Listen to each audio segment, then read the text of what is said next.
Back here at the Metrodome in Minneapolis. And Baldy mentioned Brandon Jacobs not playing today. And there are the other three starters who are out due to injury. And of course, with a football squad, you can only have so many players, so you can't really have wholesale changes. But we'll see. That's Maurice Hicks back deep, and John Carney will kick off for the Giants as the Vikings have won the toss. Vikings lost to the Falcons here last week with a chance to wrap up the division and didn't, and the crowd was not as loud as it has been in the past. And they have been urged to come out full throat today. We'll see that too. And the opening kickoff fielded by Hicks at the 5. And Maurice Hicks with a big return against the team with the worst kickoff coverage in the National Football League. The New York Giants, a 37-yard return. So here is Tarvaris Jackson in the last 3 games, has thrown 7 touchdown passes. And the Vikings offense, the 3rd best rushing attack in the league. And we'll see if Bernard Berrian, the wide receiver, injured an ankle, see if it limits him today, Walt. Well, Bernard Berrian is their deep threat. Adrian Peterson trying to become the first Minnesota Viking to ever win a rushing title in their history. And a first down, and the handoff to Adrian Peterson. And Peterson gets maybe a yard on first down. Now the Giants, again without 2 starters. Jay Alford will open up at nose tackle, and Kevin Dockery will replace Aaron Ross at cornerback. Well, this is a Giants team that has allowed a lot of big runs over the last month of the season. They're trying to stop that, and they've got their hands full today. They know Adrian Peterson is the key to this Viking attack. And Peterson, who did not play last year, was inactive in the Vikings win against the Giants. 2nd down and 9. And again, Peterson just falls down without being hit and will lose a few yards on the play. So once again, let's take a look at the Giant defense. Cofield out, and Alford starting at nose tackle, and Dockery, who has started several games, replacing Ross at corner. Kind of an amazing year for the Giants defense. Without Michael Strahan retiring, Ozzie Umenora being hurt in training camp, yet they're still able to get a pass rush and get to the quarterback. And a chance for the pass rush here on 3rd down and 13. Back at the 40 after the loss of 4. Tarvaris Jackson with time, and his pass, and nowhere near Bernard Berrian, and nearly picked off by Corey Webster, closest to the ball. So not an auspicious start for the Viking offense, and they'll punt. Well, Tarvaris Jackson has been excellent the last 10 quarters of play. 7 touchdowns, 1 interception, but an opportunity on that 3rd down to complete it. Miscommunication between him and Berrian. R.W. McQuarters goes back deep. Chris Kluwe will kick for the Vikings.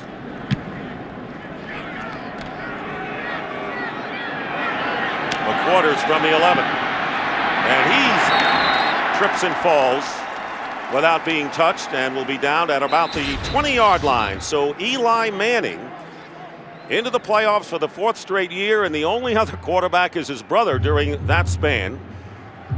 And the rest of the New York Giant offense, the 2nd highest scoring team in the NFL, over 28 a game. And Baldy can't say enough about that offensive line. But the offensive line is really the key to this entire team, because they have been extremely consistent week in, week out. Without Plexico Burress, no Brandon Jacobs today, those guys still pick up the lunch pail and go to work wherever that work is. And they have an outstanding runner in Derek Ward, coming off an amazing 215-yard game. First pass is a slant to Dominic Hickson, makes a good catch and picks up 6. Let's take a look now at the Viking defense, and as you mentioned, terrific run defense. Once again, though, without the defensive tackle Pat Williams out with a shoulder injury. Yeah, and there'll be a lot of guys that will try to replace him. Fred Evans is starting today. But this is a group that has overcome injuries throughout the season. They take a great deal of pride in shutting down the other team's rushing attack. 2nd down and 4.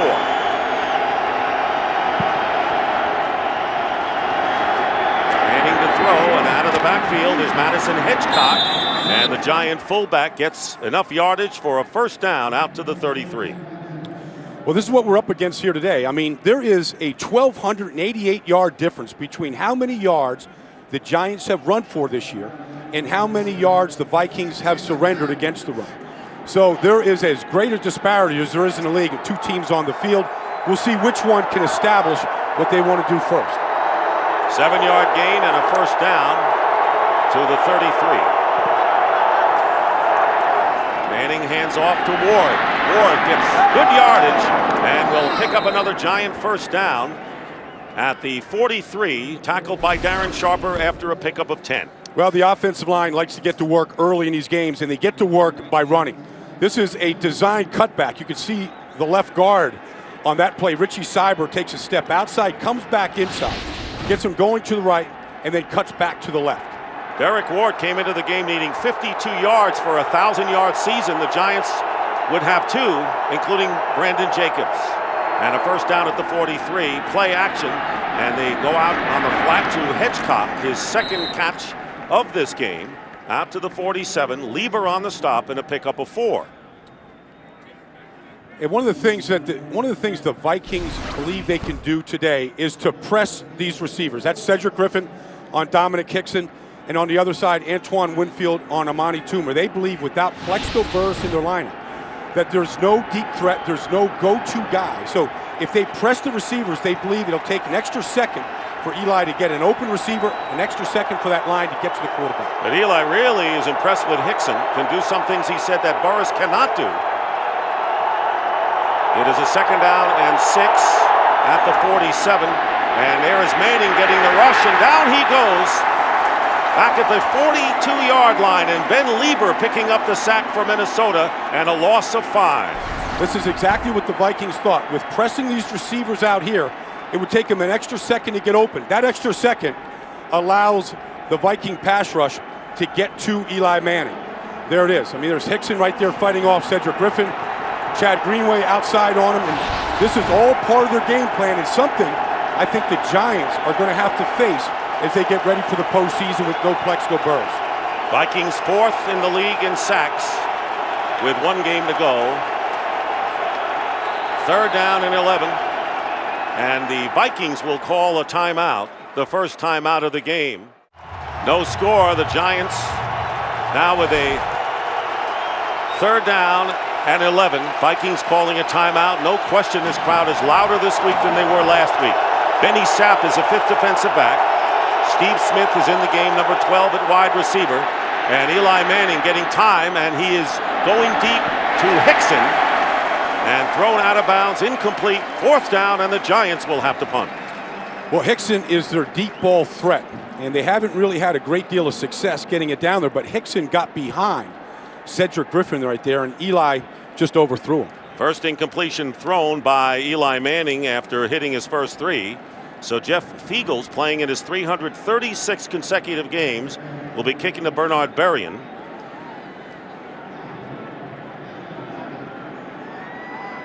Less than 5 minutes elapsed here in the first quarter.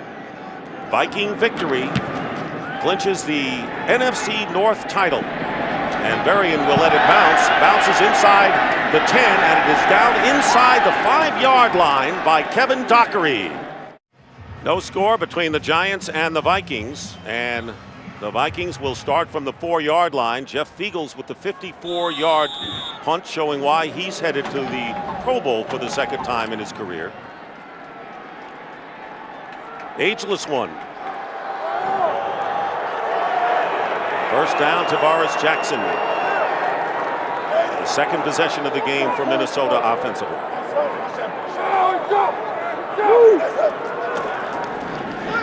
Jackson in the end zone. And he dumps it off to Fahu Tahi, incomplete. 2nd down, as we send it down to Laura Oakman. Thank you, Dick. Well, everyone in Minnesota has their eye on this game and the other one on the Bears-Texans. I can tell you everyone inside the Metrodome is watching one score, and that is this one. That's because Brad Childers deciding this week not to show the Bears score today. He said he wants his players focused on the one game they can control, and while every player told me they thought it was a good call, I can tell you a couple guys asked me to flash a secret sign if I heard any update, but only if it was good news. That was all they wanted. Okay, Laura, thank you. 2nd down and 10. And there's movement on the left side of the Giant line. Encroachment, defense, number 98. 5-yard penalty, second down. Terry McCauley, the referee, and Fred Robbins, who played 4 years with the Minnesota Vikings. A 5-yard penalty will move the ball up to the 9. Fred Robbins played a lot of games right here in this Metrodome. Earlier this year, he was playing with 2 broken hands. I mean, defensive tackles, that is their toolbox right there. And playing without those, really struggle. Second down and 5, and Peterson is hit at the line, and ball comes loose. And it was Chase Blackburn who made the tackle, and a 1-yard gain for Adrian Peterson, who struggled last week in the fumble department. Actually, for running backs, has fumbled more times than anyone in the National Football League. He's fumbled 8 times. He's lost 4 of them, and nobody is harder on himself than himself about that condition. He comes out on third downs. They replace him with Chester Taylor, who is a better receiver. Third down and 4. We saw the Bears jump in front of the Texans 6-0.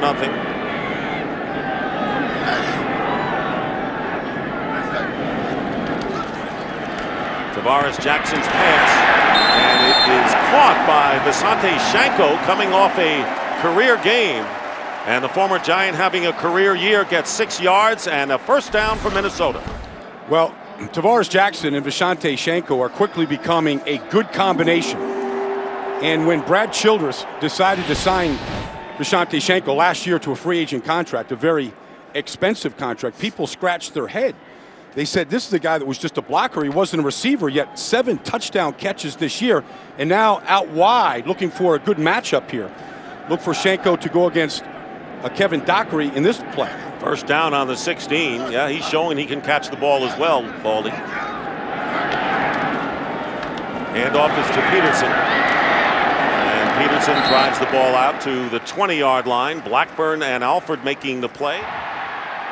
All right, Kurt, thank you very much. Brad Childress telling his team, look, the Bears are going to go win their game, and the Giants are going to try to win this one, as Peterson carries and doesn't get much. 3 yards on the play for Peterson, and Antonio Pierce. You wonder how long he's going to play in this game, because he's been kind of an Iron Man for the Giants at middle linebacker this year. Well, he plays all the snaps, and when he's in there, he doesn't come out of the games, and he's just a player, though. He loves it. He wants to shut down and be a big part of shutting down Adrian Peterson today. He's not looking to rest. He said, we'll get plenty of rest next week during our bye. I want to finish the season strong and shut down this great runner. Kenny Phillips and Terrell Thomas, 6 defensive backs on third down and 3 for Minnesota.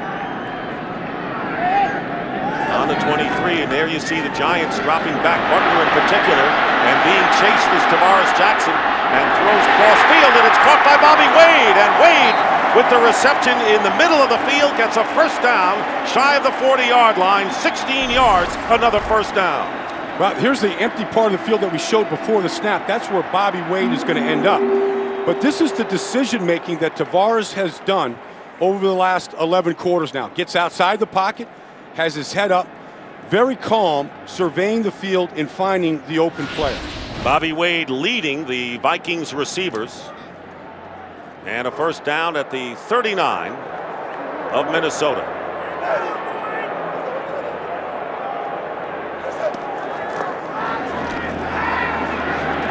Jackson gets hit, and he lofts it in the air, and Pierce was closest to it as the Giants put the rush on Tavares Jackson, particularly the linebacker Chase Blackburn.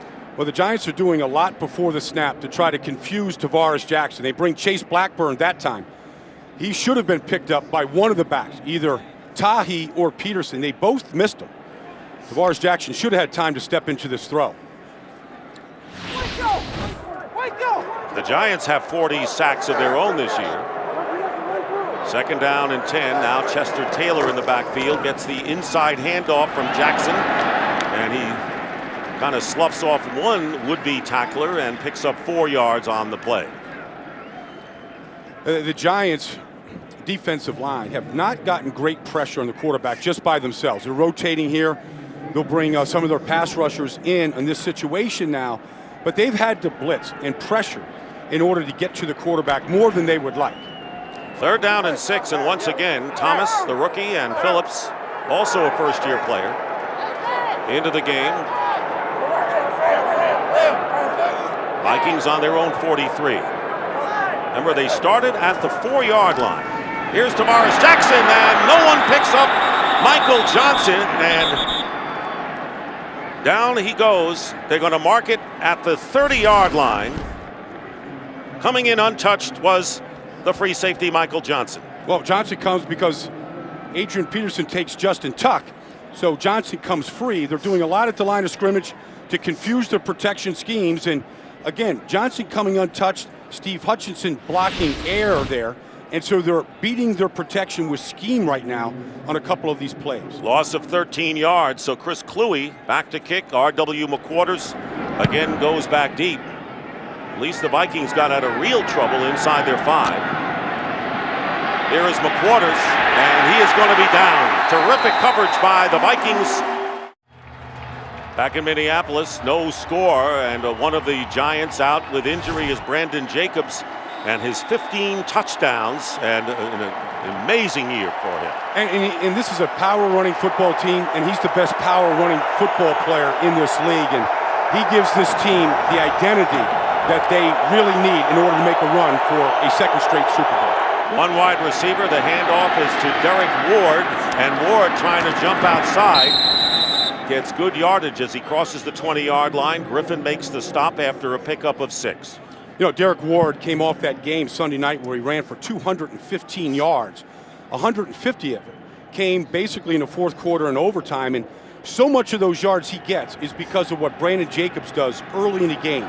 Just basically running through linebackers and defensive linemen and wearing those guys down, setting the runs up that Derek Ward had late in the game last week. 51-yard run, the first play of the game-winning drive in overtime. A big boost to the Giants, and he gets the call again, and Ward, diving forward, picks up a yard or two as we wind down to 4 minutes to go in the first quarter of a scoreless game. Going to the Pro Bowl is Chris Snee here. He's going to pull on this play. It's going to be what they call a power O. It's their favorite play. And he is a great guy in space. He can run. He can run with linebackers in this league. He sets the edge so many times coming around to the left side or pulling to the right, and the back gets to follow him. Can we say Pro Bowl again for this gentleman? It is his first appearance in Hawaii. 3rd down and 2. Crowd is vocal here as Eli Manning out of the shotgun, and his pass incomplete. Hickson, the intended receiver, and the coverage by Cedric Griffin. It'll be 4th down. Victory by the Vikings makes that game moot as Feagles punting to Bobby Wade. Fair catch at the 32-yard line. Right there is Steve Spagnuolo. He's their defensive coordinator of the Giants, and a guy as responsible for anybody on the New York Giants team for the success they had last year in shutting down the Patriots, the highest scoring team in the history of football in that Super Bowl, and then carrying it over into this year where there has been no complacency on this defense. Steve Spagnuolo, of course, in a change of a rule during this week. The Giants are off before they are in the playoffs, could entertain coaching offers. First down at the 33 for the Vikings. Adrian Peterson, the running back, gets the handoff and hit immediately by Chase Blackburn after a minimal gain. Well, so far they have bottled up Adrian Peterson in this game, and you can see Adrian Peterson over 3,000 yards in rushing in his first 2 seasons in pretty elite company with those other 4 players. 3 of those guys right now off the charts, 2 of them in the Hall of Fame. What about the fumbling situation? Is it on your mind all week long? How does it go for you? Well, I think right now he's got to be thinking about it. He's been carrying the football with him around at practice this week. I don't expect to see it today. And the pass to Jeff Dugan, the tight end, short of the first down. With 4 points of pressure and carrying the football. Tiki Barber fixed his problems in New York years ago. Adrian Peterson needs to do the same thing. And Peterson holding on with both hands, loses the ball, and a fumble at the 39-yard line. So after explaining the mechanics of trying to hold on to a football, Danny Clark, the strong side linebacker, appeared to knock it away from Adrian Peterson. Once you start fumbling, every opposition thinks they can rip it out. It's there for your taking. The Giants certainly looked at all 8 fumbles that Adrian Peterson has had this season. and they were looking at him saying, everybody else can do it, we can do it. I'll tell you, it really stuck with him because it was almost 72 hours after the game was over last week that he really didn't come out of the funk of fumbling as much as he did in last week's game and, in fact, recent games. Still no official call. There's a wrestling match going on down there for the ball. And it's recovered by the Vikings. So who is exhaling more right now than Adrian Peterson? Well, now it's on his mind. Again, the ball is away from him. You can see Danny Clark literally rips it out. That's called ripping the cord, getting the hand inside of that elbow and pulling it out. And what's odd is Adrian Peterson has the strongest grip of any football player in this league, yet right now hasn't learned the mechanics of how to hang on to the football. Jim Kleinsasser happened to be in the right spot to recover it for the Vikings, so a first down at the Minnesota 44. And under extreme pressure, the pass is caught by Chester Taylor. And Taylor, as Jackson was going down, made the catch in the crowd and gets a first down to the 36-yard line of the Giants. James Butler, the strong safety, and a 19-yard gain. But it's just going to be a screen. You're going to invite the rush up the field, get the alignment out front. Now in traffic, nice block by Steve Hutchinson. Great block to take care of a defensive lineman to free Chester Taylor to take that ball down the field for the first down. So the 19-yard gain, first down, nearing a minute to go in the first quarter. And the handoff is to Chester Taylor, bursts up the middle, and Taylor, what a reliable back he is, gets 9 yards on the play to the delight of Viking fans. So the Bears are winning and the Vikings scoreless. The handoff to Taylor, and not this time as the Giants converge, led by Jay Alford, and a 2-yard loss on the play with a half a minute remaining in the first quarter. You just got to wonder, looking at the Giants defense playing very stout against the run to this point, if there was going to be any kind of a letdown after clinching the #1 seed on Sunday night in a very emotional overtime win against Carolina, how would they come back this week? They adjusted the practice schedule, did not practice on Christmas Day, but they did practice on their day off, so they got all their work in. But I expect this team, after they come off a Super Bowl win, where there hasn't been a complacency problem this year due to the coaching style of Tom Coughlin, to play like this. Brad Childress trying to gain his first winning season, and this is his third year as head coach of the Vikings. Tom Coughlin won his 100th win as a head coach back in October. And looking for a repeat Super Bowl. 3rd down and 4 as we start the second quarter. Dick Stockton, Brian Baldinger, and Laura Oakman. And here is Tavares Jackson, and the pass is knocked down by Justin Tuck. So a 4th down play coming up, and the big 19-yard pass and run by Chester Taylor will set up a field goal try with Ryan Longwell coming on. Interesting on that drive. From the time that Adrian Peterson fumbled the ball, he did not go back in the game. They stayed with Chester Taylor throughout the rest of that series. A 48-yard attempt by Longwell, who's 27 of 32 for the year. And Ryan Longwell gives the Vikings a 3-0 lead with a 48-yard field goal. Back here at the Metrodome, 8 seconds elapsed in the second quarter. There's the scoring drive. Longwell's 48-yard field goal. And the play to Chester Taylor getting 19 yards. So the Vikings take the lead. The Giants, by the way, had been 8-0 coming into the game when they have scored first.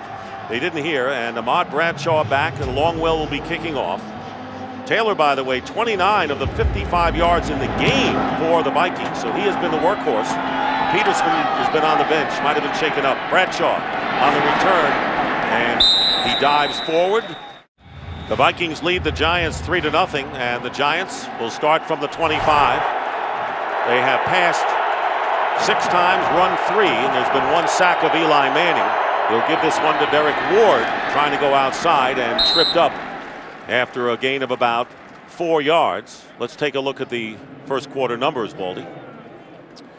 Well, as you would expect, not a lot of rushing yards from the Giants against the #1 rushing defense in football, something we'll probably track all day long. But One thing Eli Manning wanted to do today was start fast and execute, and they haven't really been able to stay on the field long enough to get any kind of a rhythm going. And there's an injured Giant on the far sideline. So we're going to take a possible break here. Giants lose their starting tight end and the backup Michael Matthews on the sideline. Well, here he is. I mean, here's the right leg getting stepped on by Sean O'Hara, and you can't prevent those kind of things from happening. It's part of the game of football. 2nd down and 6 from the 28. Darcy Johnson, who replaces him, goes in motion, and the handoff to Derek Ward and gets nothing there, bringing up 3rd down. Not too much accomplished by either offense thus far in the game, but we will take a look at some of the Giant leaders right now. That's what Eli Manning has done. Derek Ward starting at running back with Brandon Jacobs out of there, and Madison Hedgecock, of all people, the fullback, leads the team with 2 catches. And by the way, Adam Coates, playing in his first NFL game, would be a second tight end for the Giants. 3rd down and 7. And not easy to hear when this crowd is loud. Eli Manning's pass, Amani Toomer, is knocked out of bounds, incomplete, and 4th down coming up. And it was Cedric Griffin defending on the play, out of bounds. He did get credit for the completed pass of 4 yards, but the Giants will send in Fiegels to kick. Well, Eli's got that clock in his head against a very good pass rushing team. Jared Allen out there, one of the good pass rushers in the league. He just wanted to get the ball out of his hands quickly. He did, but to the underneath receiver, not enough for the 1st down. Jeff Fiegels, who has a 54-yard punt earlier in this game, gets off another beauty. And Bernard Berrien inside the 15 gets good acceleration, but the Giants with good coverage. Chase Blackburn back there. And there you see, leaving the field, Michael Matthews. I'm going to update that right now for you, Dick. They're taking him off the card, as you said. They're going to go have him undergo x-rays on his right ankle. All right, Laura, thank you. Adrian Peterson carries. And Brian Keel, rookie from Brigham Young, who will get some playing time today. Game to 3. Talking about left ankles, Adrian Peterson on that last fumble a couple series ago also turned his left ankle. He got that taped up on the sideline. An expensive piece of merchandise, and Adrian Peterson there got to take care of it. But one of the things that everybody says that sees this kid run, if he can stay healthy, we could be watching one of the greatest of all time. And he's been bothered by that ankle. 2nd down and 7. Short drop by Tavares Jackson, and the pass caught by Berrien, and he'll be knocked back. Forward progress will leave him a little more than a yard shy of the 1st down, with Kenny Phillips, the #1 pick out of Miami, right on there. Berrien, the former Chicago Bear, and of course, as you follow the updates, the Bears are leading the Houston Texans, and the Minnesota Vikings in control of their own destiny and trying to wrap up their first playoff berth since 2004, and they can do it with a victory today. It'll be 3rd down and 1.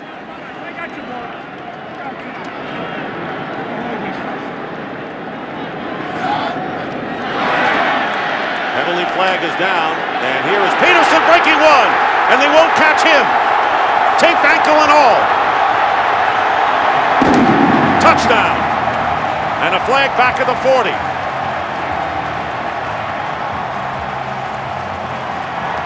'67-yard run by Adrian Peterson. That'll put a smile on his face. Offside, defense, number 93. Penalties decline. Touchdown. Well, he's going to pop this right over the right guard. Here, Jay Alford is going to jump off sides. He's going to be in the neutral zone. That's the flag. But he's going to pop it right between his fullback right there, Jim Kleinsasser, and this has affected the Giants' defense now for the last month. Backs that have popped the big one. It started with Westbrook in Philly and D'Angelo Williams last week, and it's something they got to clean up and take care of, getting ready for the playoffs. Ryan Longwell's extra point is good, and the Vikings lead 10-0. And a dramatic scoring drive by the Vikings, 76 yards in 3 plays, and Adrian Peterson going 67 yards. And Brian Baldinger just got through saying that Well, you said he could be one of the greatest, and that's true, but at any point can break one, either going outside or up the middle, which he did on that play for the score. So now Ryan Longwell will be kicking off, and Ahmad Bradshaw back deep for the Giants. Here is Bradshaw from 2 yards in the end zone. On the return, and Bradshaw breaks one to the outside, and Bradshaw still going, gets into Viking territory, and he is knocked out of bounds. So Bradshaw with a great return of 58 yards. Well, you got to match explosive plays. So Adrian Peterson goes 67 yards for a touchdown. Pretty good wall in front of him. Makes a guy miss there. Adam Coates gets a good block, and now this is just the explosive speed of Ahmad Bradshaw. A little stiff arm on the end to finish that run, but he gets the Giants back in good field position here, ready to get a drive started. Benny Sapp made the play. Might have been worse for the Vikings. So the Giants in Minnesota territory at the 43-yard line, trailing 10-0.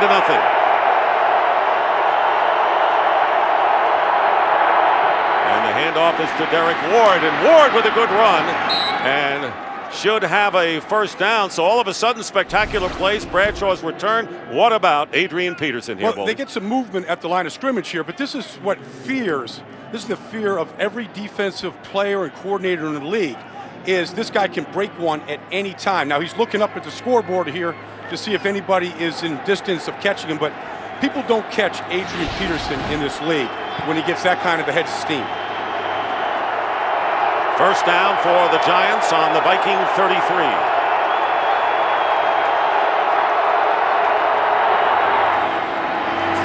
And here's Ward.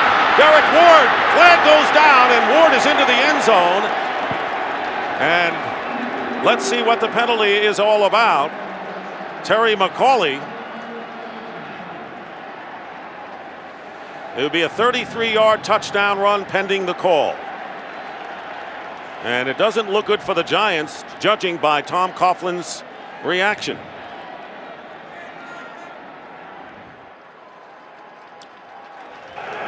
There are 2 fouls on the play. Holding, offense, number 87. That penalty's declined. Illegal formation. Offense, number 61, was lined up in an eligible position. Did not re-report on this down. 5-yard penalty.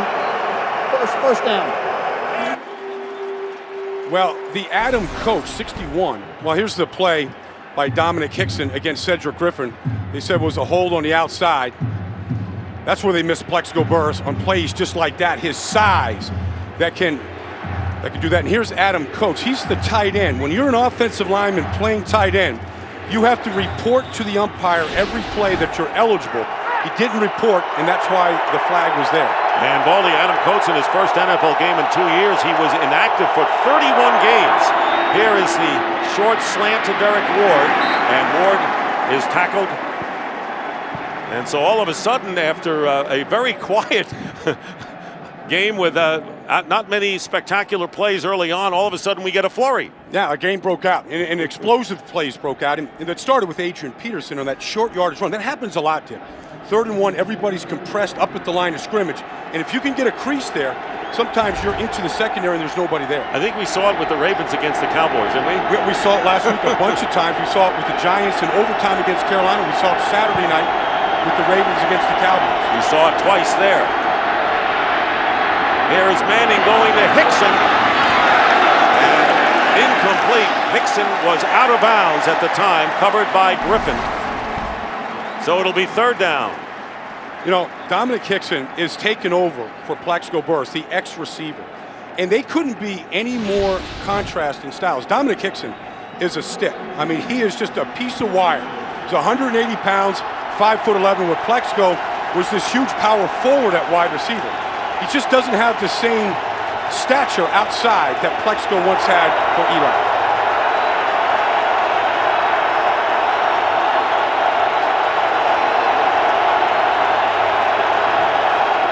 Third down and 10.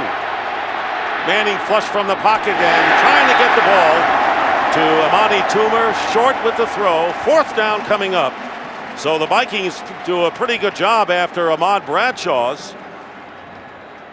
kick return, and John Carney will be coming on to give the Giants some points here.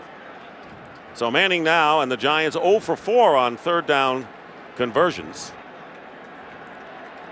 This will be a 51-yard attempt, and Carney having a huge year, 31 of 33,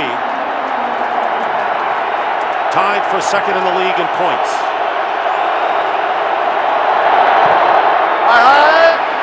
And Carney's field goal is good, and the Giants score. Right now the Vikings in front 10-3. Peterson's 67-yard run, the only touchdown, and Carney's 51-yard field goal, his first from 50 in 2 years.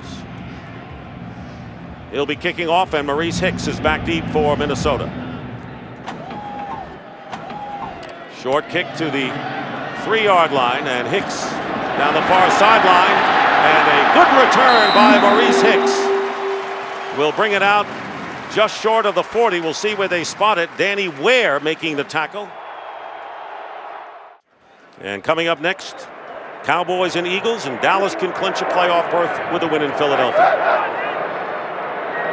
First down on the Viking 42. Tavares to throw on first down, and Wade is overthrown. Second down and 10, play action for Tavares Jackson on the run, and he overthrows Shanko, and the closest player was Kevin Dockery for the Giants. Let's check in again with Laura. Thanks, Dick. An injury update for you. Michael Matthews, it is a sprained ankle. He is going to be getting taped right now, coming back onto the field, and he is going to try to play. Baldy, when they say stay healthy, what does that really mean? Well, you know, anybody that plays this game, and there's a 100% injury rate. Everybody gets hurt at some point, some for longer than others. So you can't protect players. And if you're going to play this game, you're going to get hurt. In the final game of the season against the Patriots last year, the Giants lost 3 starters in this game. They got him back for the Super Bowl, but they lost Sean O'Hara and Kawika Mitchell in that game. It's going to happen. Third down and 10. Pressure coming in, and Jackson just dumps it off, and it's going to be ruled incomplete, and it was Brian Keel, the rookie from Brigham Young, stormed in. Well, here's Keel. I mean, he's going to come on a delay here, and it's going to come free. The Giants, or the Vikings, were sliding to the right. He came behind the slide, behind Steve Hutchinson. It's a couple times today where Steve Spagnuolo, the defensive coordinator, has schemed a player to come free against the Viking protection. And they've done a good job there. A loss of 8 yards, the second sack of the game. So Chris Kluwe will kick it away, and R.W. McQuarters back deep for the Giants.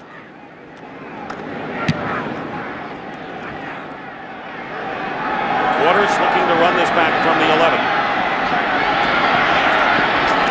And nowhere to go, and down he goes at the 16-yard line. And a flag is down. Penalty marker down.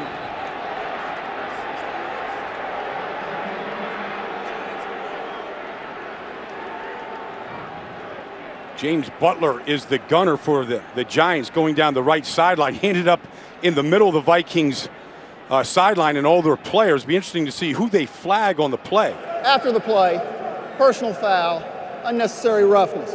Receiving team number 37. Half distance to the goal, first down.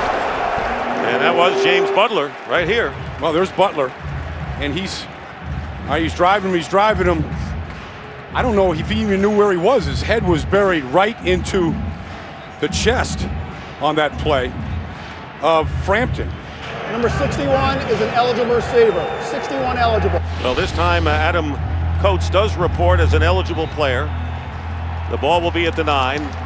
Comparison of Eli Manning and Tavares Jackson thus far. So the Giants starting from the 9.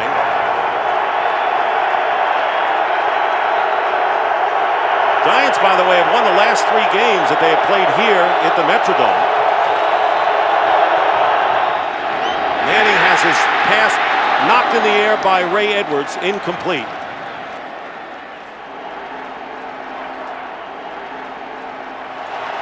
All the Bears are getting them back in the game. Yeah, they've given up the big plays. Monday night, everybody watched them against the Packers find ways to win that game to stay in it. Second down and 10, and the Vikings are all over Derek Ward, as you saw Michael Matthews come back at tight end for the Giants. No gain on the play. Jared Allen, who's a key offseason acquisition from Kansas City. And really the guy that was supposed to put this Viking defense over the top, and he's been a huge contributor, not just from a pass rush standpoint, but this guy loves to play the run. He loves to be involved. He says that's what football is all about. Throwing your body in there, stopping the run, getting the crowd involved, cheering. I mean, this is all the emotion of the game. Now you get him a third down. Now you're in the right to go rush the quarterback. And 3rd and long at that. Eli back at the 1-yard line, airs it out, and Amani Toomer is there and will make the catch, and it should be a first down. A gutty throw and a catch by Toomer, 11 yards, and they move the sticks. Well, it's a gutty throw because it's across the field from the far hash against Antoine Winfield. And it's just veteran against veteran in that situation. Amani Toomer doing a good job coming back for the ball and really toe-tapping himself in the field of play to make sure he had both feet down. And again in postseason without Burris, they're going to really need the veteran to come up big, along with Hickson and Steve Smith. First down, and here is Ward. And Ward gets it out to the 25. You know, the Giants have one starting running back, and that's Brandon Jacobs, because he gets everything started with power football. Derek Ward is a good running back, but he's a complimentary back. Ahmad Bradshaw, very good back. Earth, Wind, and Fire, the names they give him, but that's the guy that pounds the belly of the defense, and that's the guy that starts to hurt the defensive players and wear them down. Great combination. 3 great solid running backs and a terrific offensive line. Yeah. And a great line, and that's the combination that got him a Super Bowl and has him in position to win another. Ward and Bradshaw are in the backfield now on 2nd down and 5. And a good block in the backfield, and Manning's pass is going to be caught by Darcy Johnson. And Johnson, with the catch into Viking territory to the 49-yard line, gets 25 yards. Well, here's Darcy Johnson over here. He's going to run just a corner route against the safety, Mediu Williams. And the Vikings got to say, well, wait a second. Where did Darcy Johnson come from? I don't think he caught a pass all year. And so, you know, with the injuries to Kevin Boss and Michael Matthews now back in the lineup but injured, he had to go to someone. And how about Bradshaw with the block, upending a Viking? Ward is the tailback and gets the handoff with Hedgecock blocking, and a good block by Hedgecock. And Derek Ward getting a first down inside the Viking 40, where Darren Sharper brings him down. A gain of 10. So right now, Derek Ward is 7 yards away, Baldy, from getting 1,000 yards. Brandon Jacobs already there, and that would be the 4th tandem of running backs in NFL history to get 1,000. 2 of them in one. Well, it's quite an accomplishment, you know, and it just says a lot about how they mix these backs in, that they've been durable, and how good of a running team they are. First down, Eli Manning with a play fake, and up the middle to Derek Ward. Ward breaking a tackle, still on his feet, and diving for the sticks. Maybe just a tad short. He'll get 9 yards. Derek Ward just demonstrated a lot of the skills that makes him a potential 1,000-yard back, because he's going to catch this ball as what you call a check down. Eli's going to look down the field. He doesn't like what he sees. He feels the rush collapsing. Now watch this balance here. I mean, Chad Greenway is an excellent tackler. He turned him all the way around, got his balance, and then always falls forward for more yards. That's Ray Edwards shaken up, and while we have a moment, let's go down to the field to Laura Oakman. Guys, most guys on pace for a milestone will tell you they're not thinking about it during a game, but not Derek Ward. He told me I would be lying to you if I said I wasn't going to be counting the yards today. He said it would mean the world to him and his best friend on the team, who is Brandon Jacobs, if they reach that 1,000 together. But he said it would mean even more to their offensive lineman, who told him today, if we have to play 18 quarters, we will get you that record.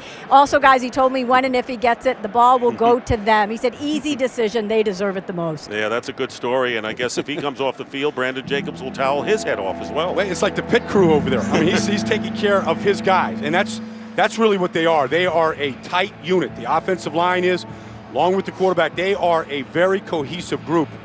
I saw Brandon Jacobs talking to Derek Ward before the game when they were stretching. He was laying right on his belly, giving him pointers, you know, just walking him through situations, you know, be doing everything they can to be as prepared as they can for this terrific run defense. Well, the Giants securing the #1 seed by beating Carolina on Monday night. Will be off next week. And will be at Giant Stadium in the divisional round the following weekend. 2nd down and 1 at the 29 of the Vikings. Ahmad Bradshaw now the tailback.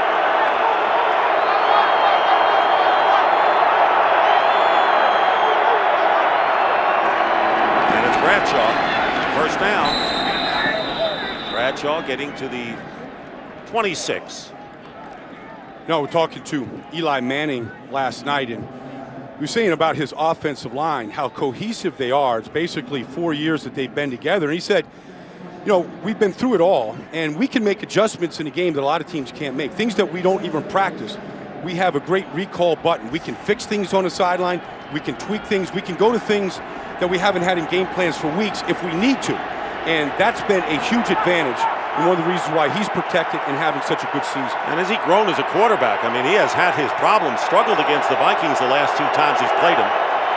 But Minnesota says a lot more assured this time around as they prepared for the game. The Giants will call a timeout. It'll be their first timeout of the first half. Looks like you've already done your preparation. I've had a couple hours to kind of sneak in the film room and watch some of those great players we're going to see. Graham Harrell and Michael Crabtree. Sneak in the playroom? You live there. Ward nearly tripped up and ridden out of bounds, and a flag goes down, and let's see if we have a face mask. Holding offense. No. Number 76. 10-yard penalty. 1st down. A holding penalty against Chris Snee. Where? That's the look. That's the look right there. The open palms, like, on me. This is a unit that has not had many penalties on. I mean, Chris Snee is going to be the right guard on the play. He pulls on the play, gets the hook, and that's what they're calling on the outside against Chad Greenwell. So 1st down and 20 back at the 37. So the Giants right now out of field goal range, trying to get back in with Ahmad Bradshaw on the handoff, ducks down and breaks a couple of tackles and gets down to the 27-yard line, picking up 10. 2nd down and 10, faked an inside handoff to Bradshaw. And Eli Manning completes it to Steve Smith, and the clock stops at 2:23 with the ball now at the 15. So the Giants get 13 yards on that play.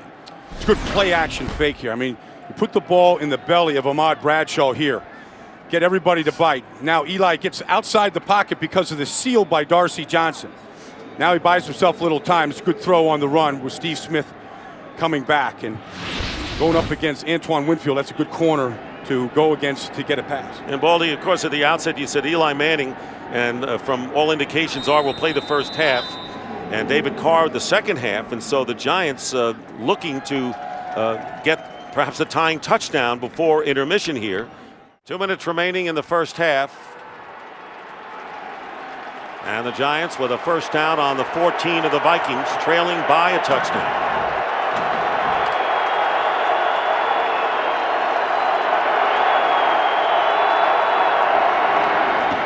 Derek Ward, and it's Ray Edwards shaken up just a few moments ago, and he looks like he may be hurt again, a loss of a couple. That's Kevin Gilbride. He started off as Eli Manning's quarterback coach as a rookie, been elevated to the offensive coordinator. What I like about Kevin is he is not afraid to repeat plays. He's looking at that chart now. He gets a play that's working, he'll stay with it and call it up again and again.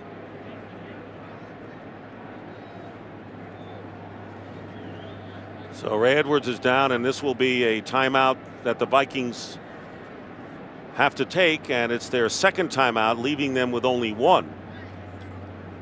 The Vikings are down Pat Williams, who's been out with a broken shoulder the last 2 weeks. Here comes Ray Edwards, get hit right by Madison Hedgecock, and he sticks his leg out, it literally tripped Derek Ward, and that's the leg that he grabs.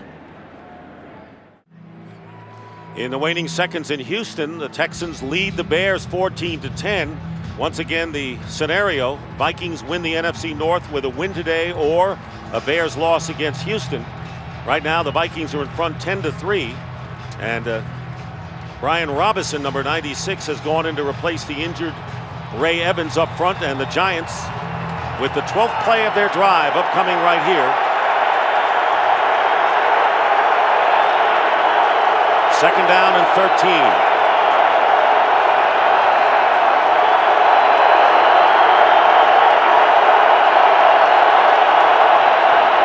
Derek Ward finds an opening off right tackle. It closes at about the 11, thanks to Ben Lieber. Good call against everybody up at the line of scrimmage, just looking for a little crease. And Derek Ward is used to running those plays from the shotgun formation. That shotgun is when Eli Manning is behind the center, 5 yards behind it. And then he just quickly hands it into his belly, allows the defense to take the rush up and hits him with a quick hitter. 48 yards rushing for Ward. Third down and 8.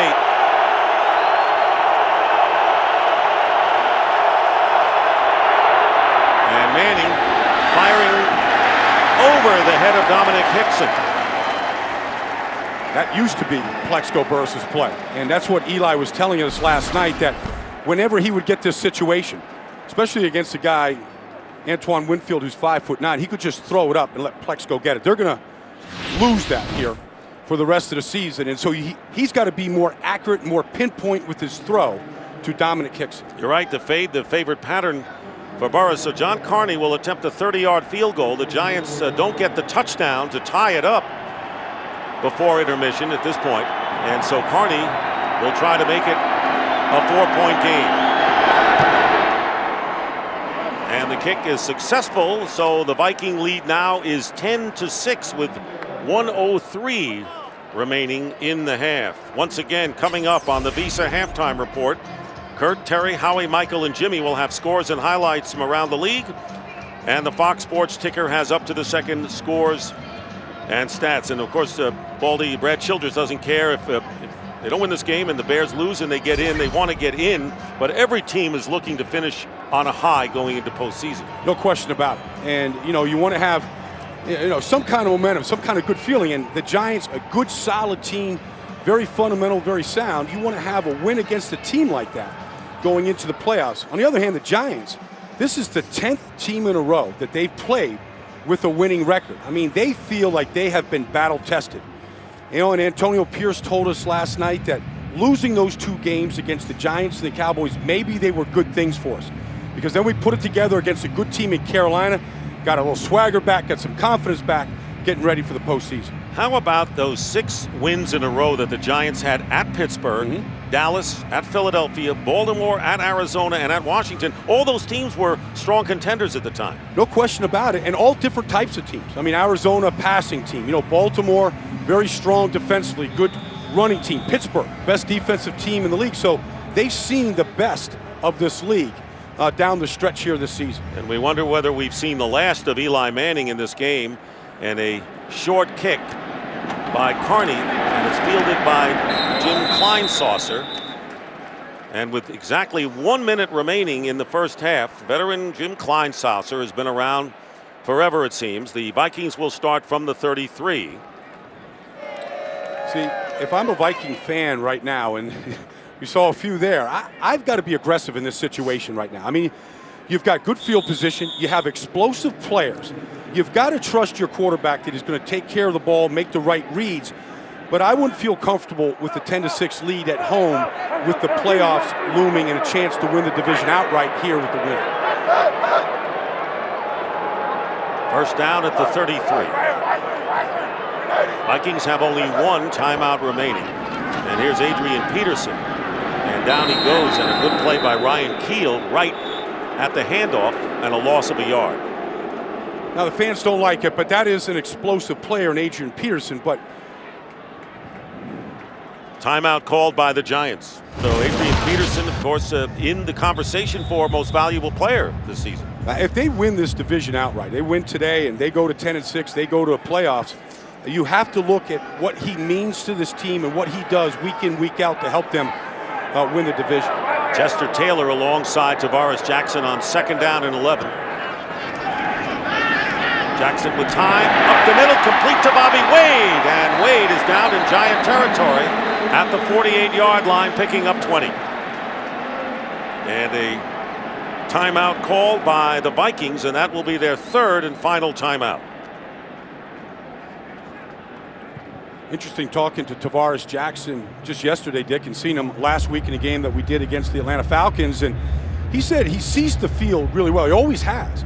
But, you know, there was so much pressure put on him to start the season. Didn't play well the first 2 games of the season. Brad Childress pulled him in favor of Gus Frerotte, and you know, Brad was looking at a team that, you know, you had to get a win. They had to get a win against Carolina to stop, you know, the early losses to start the season. And of course, Tavares Jackson playing the season with the immense burden of the illness of his 15-month-old son, who's had a pacemaker, second one actually put in. Slant play caught, and the first catch of the day by Sidney Rice, close to the first down, maybe a little shy, and so a heart problem has really affected Tavares Jackson. And he said, you know, I haven't received my Christmas present yet. It would be the win, but you know, a heart problem for a 15-month-old son, you know, has to be. It'll wear on a father, you know. And the son lives in Alabama with his mom, and so they were apart, and he was concerned and worried, and on top of it, was injured in the preseason, and you know, didn't get much time before the season started to really get into game shape. But I think by watching for 11 weeks when Gus took over has helped him. 3rd and 1, that red line unofficial is where the Vikings have to get, and a flag is down as Chester Taylor getting the call. Illegal motion, offense number 18.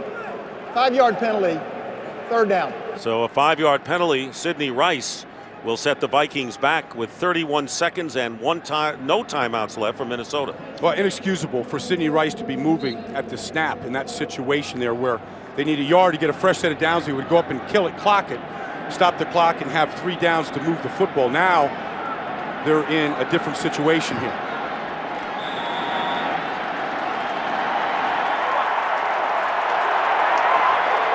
Fourth down and a yard. Giants declined the penalty, keep it at 4th down. And there's a quarterback draw, doesn't work, and the Giants will take over on downs. Jay Alford starting at nose tackle, Justin Tuck, and a loss of 4 yards. So the Giants playing hard, and you said it at the very outset, they want to win this game and will get the ball back with under a half a minute to go. Good decision by the Giants to decline the penalty, which would have made it 3rd and 6, give the Vikings 2 downs there. They put all the pressure on the defensive front and Justin Tuck to stop that draw play by Tavares Jackson to get the ball back. And Baldy, they still have 1 timeout left. Yeah. So we'll see. As the Giants trailing 10-6 in this game. Giants have managed 2 field goals by John Carney. I think it's interesting. In this game in the first half, Eli has had Dominic Hickson open twice deep. He's missed him on both occasions, and he's at the bottom against Cedric Griffin. Be a great shot to go down the field against him. And Manning stepping up and going up the middle and intended for Darcy Johnson off of his hand. And now 21 seconds remaining in the half. Justin Tuck, who made that stop on 4th down, got his little groove on, his little New Year's Eve dance, and he's a guy that talked about the situation this week. You know, I mean, his body's beat up, he's tired, fatigued, short off season, wouldn't mind the rest, but would rather win this game than take this day off. I think he's dancing, Baldy, because he won a Terry Award in our pregame show. That's why he's doing the dance. 2nd down and 10. Eli Manning has plenty of time, and the pass is caught by Hickson. So there he is, Dominic Hickson, and it stops the clock with 16 seconds to go. They get 17 yards to the Viking 40. And what Eli likes about Dominic Hickson is he said he loves his route running. He said he gets separation. He's a little more precise in his routes than what Plexico Burress was, and he gets a little better separation at times. He's very quick, and he's got great open field speed. He's done everything the team has asked, starting in camp with special teams and everything. Well liked by the Giants. Dominic Hickson, 1st down. And here is Manning. Flush from the pocket going up the middle. Steve Smith was the man he wanted. And now there are 10 seconds left. Eli's expression, it never really changes, whether it's in a Super Bowl game or whether it's a Week 17 game on the road after they've already clinched the #1 seed in the NFC. Love to have one more shot to get down the field for John Carney to get in field goal range. And they still have that timeout in their pocket. But the clock is a factor. Big one. 10 seconds remaining in the first half.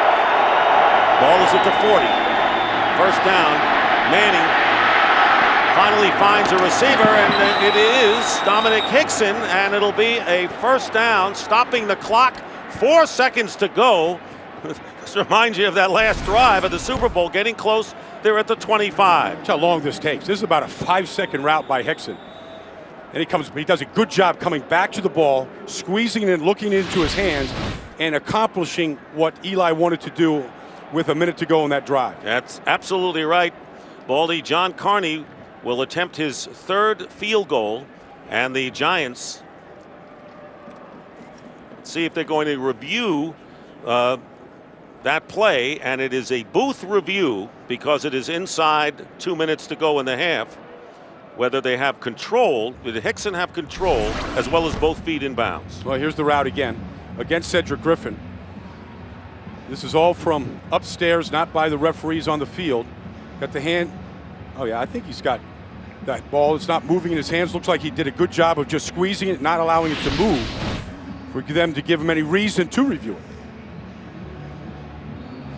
Looked like it did not move in his hands, but it doesn't hurt to review it on this situation.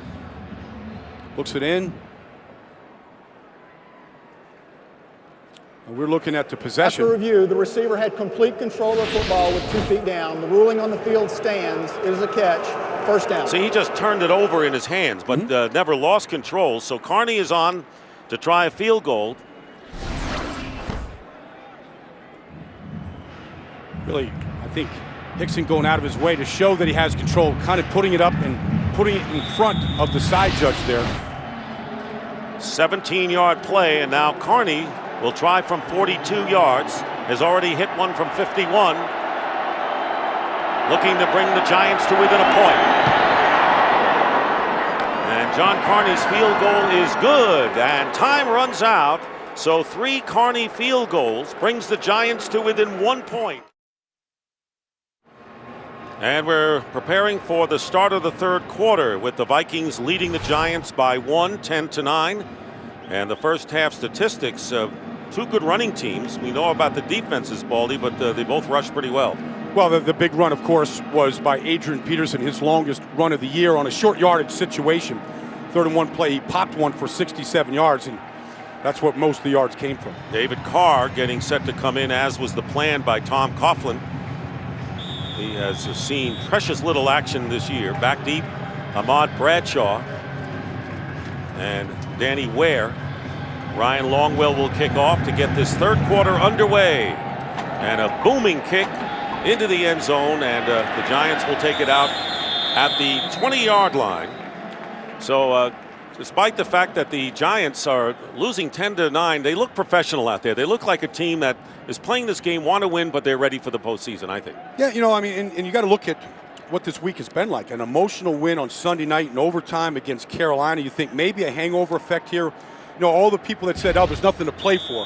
Tom Coughlin, you say that to him, he wants to go fight you. And so I think right now, I think his team reflects that. They're playing hard. They got themselves a nice 2-minute drill at the end of the half to get themselves in field goal range. And so they're right here in the game, and it's all there for the taking with them. David Carr, who has seen action in 2 games, rolling out, being chased by Jared Allen on first down. And Carr trips forward and gets about 7 yards as we check in with Laura Oakman. Well, guys, with 1 half deciding whether they're in the playoffs, Brad Childress said the key right now is keep doing what they're doing defensively. They cannot allow the explosive plays.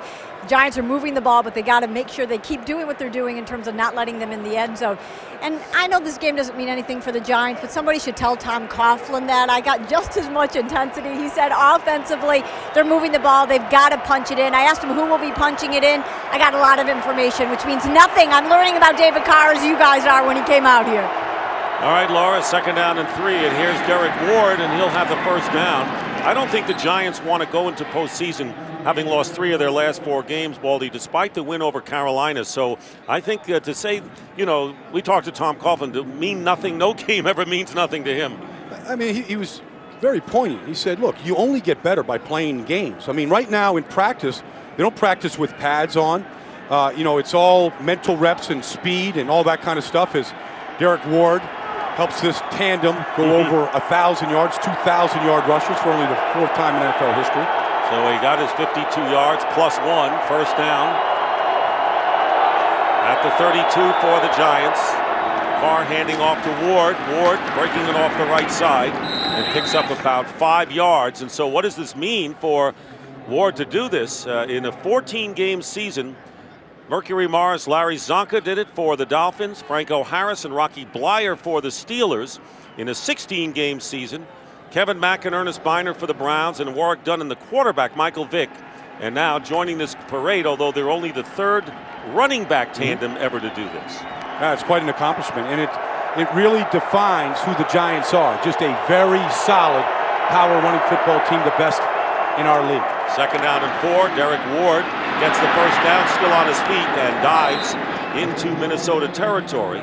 Good block by Chris Snee and a gain of 13. Well, that's going to go put that ball in for posterity there.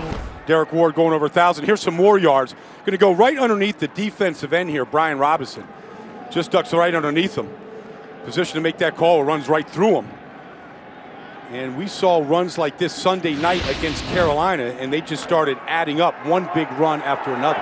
By the way, Kareem McKenzie, who did start, has been suffering from back spasms, replaced by Kevin Booth, number 77, at right tackle.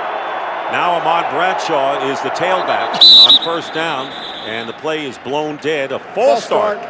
Offense, number 66. 5-yard penalty, 1st down. How about this? Man, it's a brotherhood. And there's just great teamwork amongst all these guys. I don't think anybody could be happier than the offensive line, seeing 2 backs go over 1,000 yards, because that's their payoff. They don't get to celebrate. They don't get the recognition outwardly, but 2 of those guys go in the Pro Bowl. That man, Sean O'Hara, going along with Chris Snee, but that's their satisfaction, seeing 2 backs go over 1,000 yards for the 5th time in history.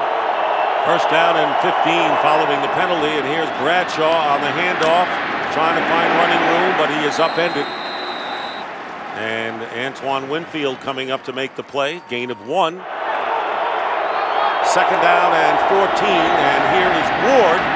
And Ward, with some acceleration, picks up about a couple of yards. One thing the Vikings have to prepare for in the 2nd half is David Carr is a guy that likes to run the football. He's a very good athlete. He's very fast. Unlike Eli, who does not want to leave the pocket, wants to get rid of the ball as quickly as he can. David Carr is not afraid to pull it down, so you have to really account for him as a runner as well as a thrower. Baldy has appeared in 2 games, as we said, ran out the clock at St. Louis in week 2, finished up against Seattle in the 4th game, and threw a 5-yard touchdown pass. This is Lawrence Moss, and he's 1 for 1. Pretty good percentage. 3rd down and 8. Out of the shotgun, mass protection for Carr, and Carr on the run fires it, and the pass is ruled a catch by Darcy Johnson, who had to turn around and make it right on the sideline. Good play for 18. Well, not bad by 2 backups. David Carr to Darcy Johnson. Did he get the foot in bounds? That may get reviewed. Brad Childress looking right at it. What a great catch by Johnson. Because that left foot looks like it all gets in bounds.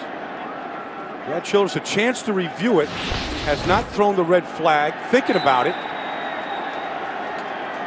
Looks like he just did. Yes, he did, and the late report on Ray Edwards, questionable as to his return, has a knee injury. Minnesota's challenged that the pass was incomplete. Timeout. So the first challenge of the day, that by Brad Childress, will take a timeout. Back here at the Metrodome, where Brad Childress is challenging the ruling on the field. The receiver controlled the football and came down with 2 feet and his rear end inbounds. It is a catch as ruled on the field. Minnesota is charged with their first team timeout. So it is an 18-yard gain, and the backside on the field. Turning point here. The rear end. on the field. Darcy Johnson, nice soft landing there. And the foot's 2 cheeks, 2 feet. Derriere. Yeah, derriere. I mean, you come up with a good adjective there, Dick. It's good. We're going to bring it to an end right there, however. I will stop right there. That's a good idea. But how about Darcy Johnson? I mean, this is a team, that wants momentum going into the playoffs, wants to win this game. And David Carr to the 3rd tight end, Darcy Johnson, with a key 3rd down conversion. Giants have more than doubled the first down total that the Vikings have. They're at the 29-yard line, and Ahmad Bradshaw inside the 25. Jared Allen making the tackle, and a gain of about 5. Watch Adam Coates over here. He's the backup offensive lineman, now playing tight end because of the injuries that they sustained. Nice block here on Brian Robinson. He seals him. David Deal comes around. Cyber comes around. And Ahmad Bradshaw has a pretty good crease for 5 yards. 9th play of the drive as Coates comes out of the game. 2nd down and 4, play action. And Carr throws it out of bounds, intended for Amani Toomer. So that will bring up 3rd down for the Giants. Minnesota Vikings, and there you see, limping off the field is Cedric Griffin for the Vikings. Starting cornerback. Keep in mind that the Texans are beating the Bears right now, and if the Bears lose the game, the Vikings would clinch the division title regardless of what they do here. Benny Sapp has replaced Cedric Griffin at cornerback. It'll be 3rd down and 4 for the Giants on the 23 of the Vikings.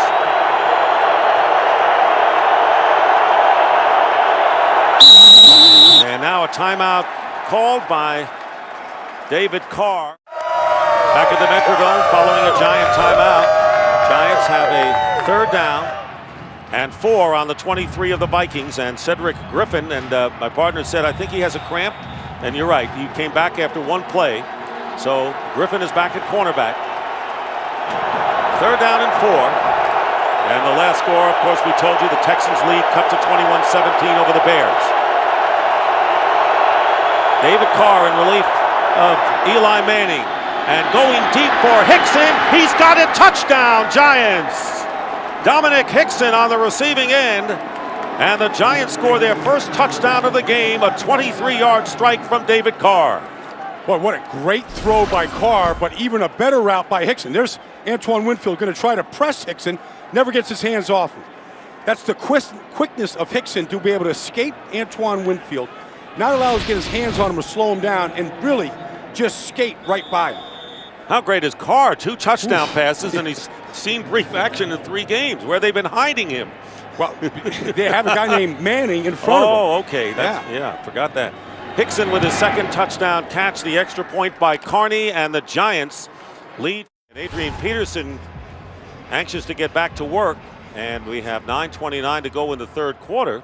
And there is the scoring drive, 10 plays, 80 yards, and Ward getting 30 yards on the drive, going over 1,000 for the season, and Hickson with the catch from Carr. So Maurice Hicks is back, and John Carney, 21st year for John Carney, and a low line drive kick, and a big hop for Hicks.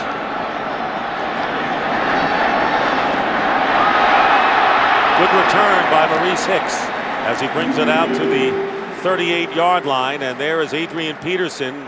All he needed was 1 explosion today, Baldy. Well, that's what you get with a guy like that. I mean, the Giants bottle him up, they bang him, they stop him, they stuff him, and then he splits them. And that's really been what's happened to the Giants defense over the last few weeks, is they've given up that big explosive run. Spags calls it the pop, and that's what has been the Viking offense so far today, that 1 big run. Spags short for Spagnuolo, the defensive coordinator. It's a mouthful, but he is for opposing offenses. And they close the line to the Giants. They hand off to Peterson. So the Giants handle the run well. A loss of 1. Kevin Dockery coming up from cornerback.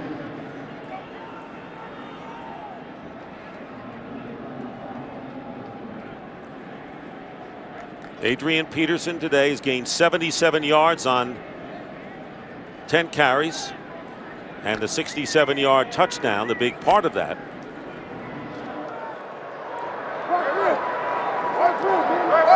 Second down and 11.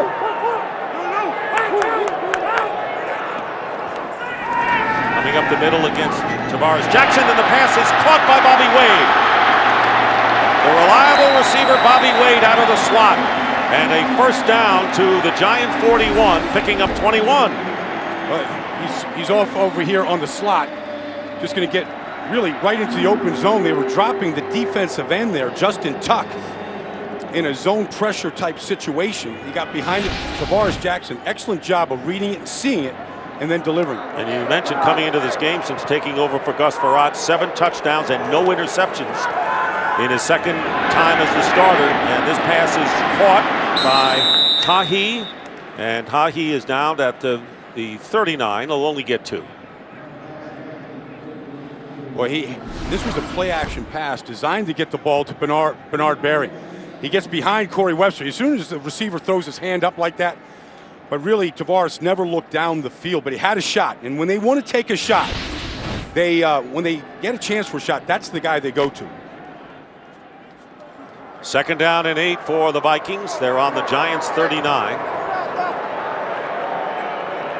Once again, the Giants crowding the line, and now Pierce moves back. It's a handoff to Peterson, and the hole closes in a hurry thanks to Danny Clark after a gain of 3. There's so much speculation on the part of what Tom Coughlin would do today and how he was going to play the game. I mean, this is the Giant starters out there. It's Justin Tuck, it's Kiwanuka, it's Antonio Pierce calling the defense right now.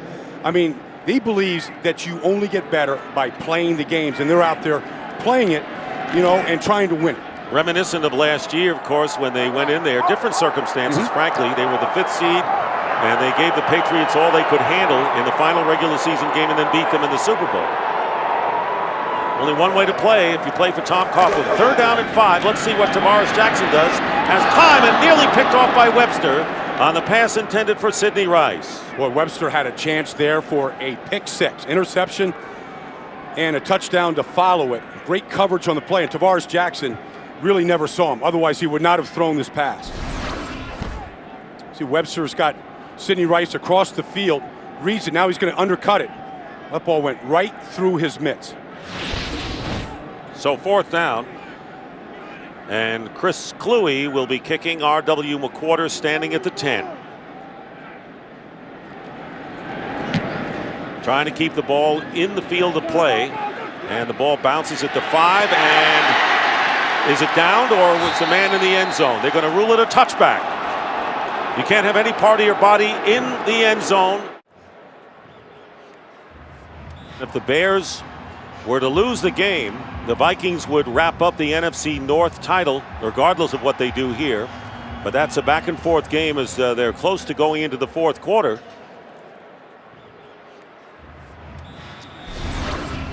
Take a look at this last punt here. That ball is down there. Abdul did a good job there, but then David Herron comes in inexcusably. Just a stupid play on his part for a touchback, allowing the Giants to start this drive at their 20. David Carr handing off to Ahmad Bradshaw, knocked back, and will lose on the play, and finishing it up. Brian Robinson started, and it was Napoleon Harris to finish, a 3-yard loss. So this is the way it's gone today for Eli Manning. Was 11 of 19, and David Carr 2 for 3, and the touchdown pass, 23 yards to Dominic Hickson to give them their first lead of the game.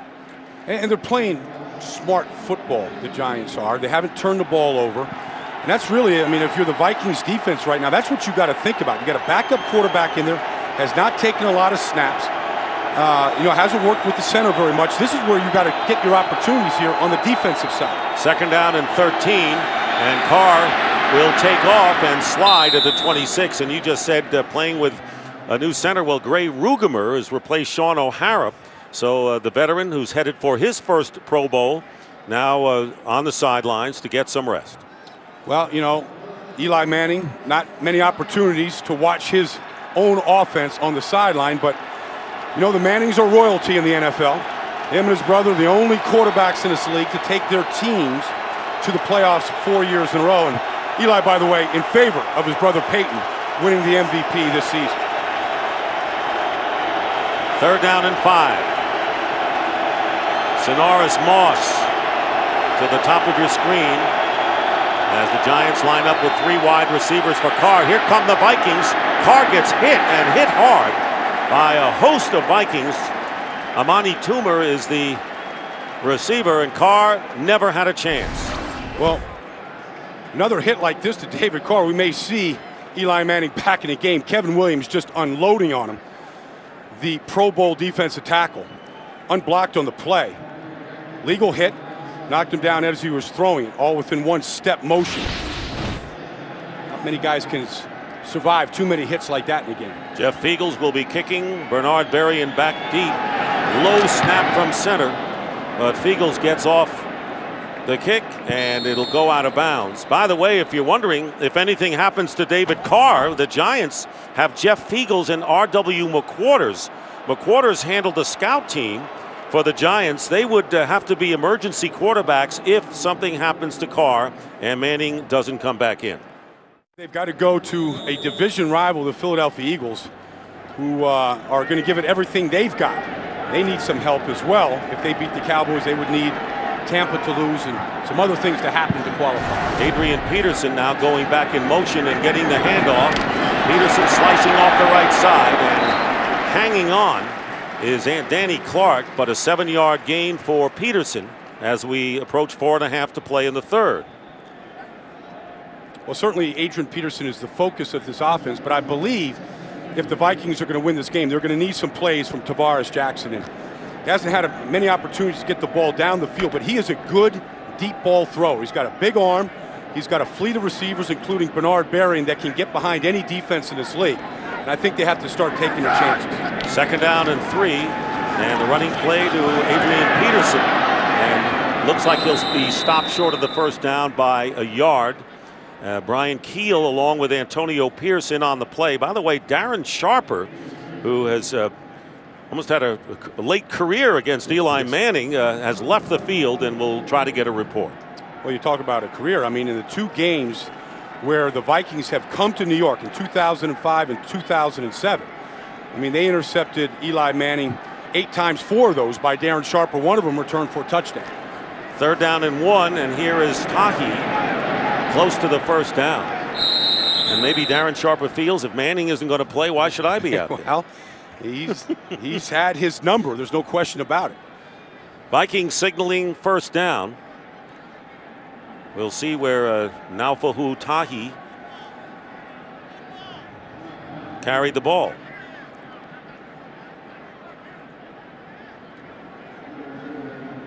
The yellow line is unofficial, so they'll bring the chains out and give it a measure.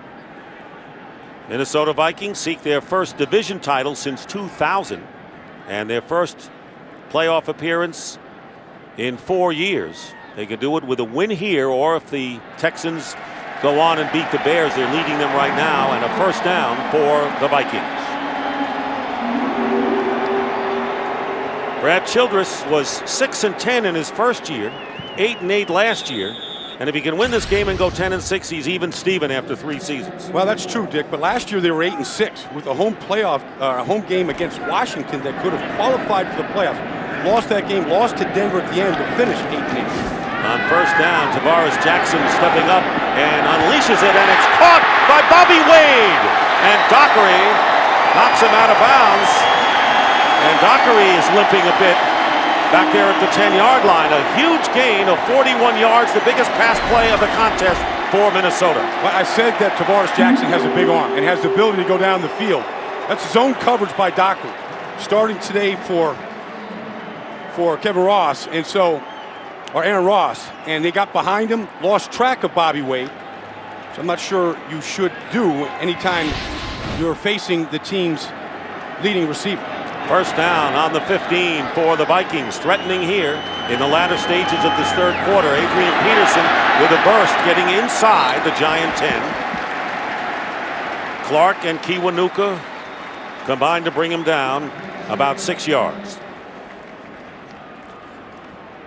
You know, anytime you're a run-based offense the way they are with the Vikings, your quarterback is not going to get as many opportunities if you're just a pass-based offense where you're a gunslinger and get to throw it 40 times a game. So those throws that you make, you have to make them count. The one to Wade certainly gets them in position here where they are. Well, Baldy, Wade has 98 yards on 4 catches. Peterson 94 yards rushing. And the pitch going to Peterson. And still on his feet diving, and he'll get the first down. Does not get out of bounds.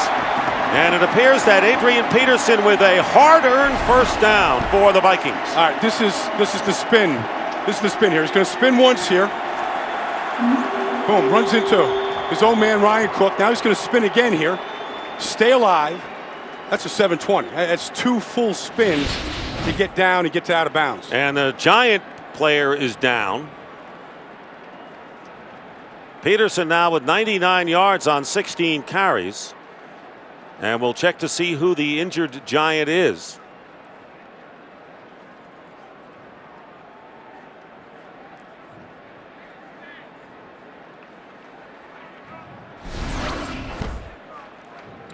That's Sam Madison here getting caught in a wash. Yeah, that's it. Boy, spins out of the tackle, the last tackle by James Butler, the quarterback of their secondary.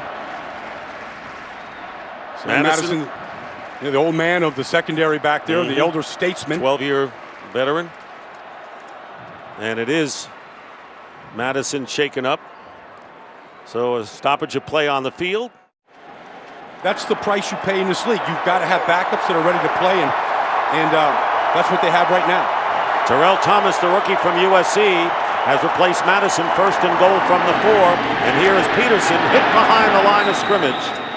And the Giants are right there, and it was Kenny Phillips, the rookie, and a 2-yard setback for Peterson. Good play in the middle by Fred Robbins as well. He's going to get the early penetration here, beats the guard. Kenny Phillips comes and finishes. That's a name that you're going to hear a lot about in the future is Kenny Phillips, their #1 pick from Miami. One of the most fundamental defensive backs I've seen come into this league in a long time. But you're right, it was Robbins that slowed him up, and Phillips cleaned it up.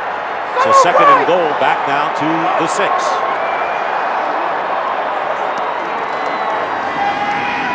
Jackson will throw it into the end zone, and it's intercepted. Intercepted by James Butler. Butler down the far sideline and knocked out of bounds by Tavares Jackson. So the Giants, who had not forced a turnover in the last 3 games, get a big one right here and snuff out the Vikings' threat here. There's a flag down, however. After the play, personal foul, unnecessary roughness, passing team number 7, late hit out of bounds, 15-yard penalty, first down. Part frustration, whatever. Well, yeah, I mean, just compounds the initial mistake. Going to throw the ball on the backside here. Never sees James Butler in the middle of the field. Thought he had the easy post. To Bernard Berry, and did not. James Butler, who I just mentioned is the quarterback of the secondary, stepped right in front and picked this one off. So for Butler, his 3rd interception of the year, tying him with Aaron Ross and Corey Webster. And the first turnover of the game, a big one. The Giants on the Viking 40 after the 47-yard play. Carr drills it, and open is Sonoris Moss. And a first down inside the 25 as Madison leaves the game. Carr hitting Sonoris Moss for 17 yards.